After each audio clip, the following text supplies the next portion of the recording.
ఫాస్ట్‌గా తింటున్నారా? అది మీ వెయిట్ లాస్ జర్నీని ప్రభావితం చేయొచ్చు.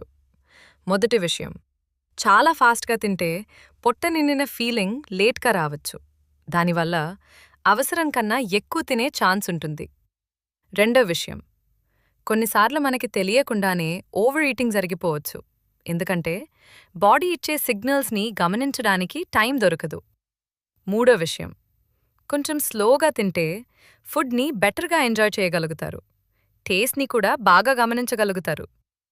ఒక విషయం గుర్తుపెట్టుకోండి, వెయిట్ లాస్ అంటే ఏం తింటున్నామనేదేదే కాదు, ఎలా తింటున్నామనేది కూడా చాలా ఇంపార్టెంట్. కాబట్టే స్లోగా తినండి. ఫుడ్‌ని బాగా చూ చేయండి. ఫుడ్ మీద ఫోకస్ చేయండి. ఇలాంటి చిన్న అలవాట్లు లాంగ్ టర్మ్‌లో పెద్ద డిఫరెన్స్ క్రియేట్ చేస్తాయి. డైలీ వెయిట్ లాస్ టిప్స్ కోసం ఫాలో చేయండి. ఈ రీల్‌ని సేవ్ చేసుకోండి.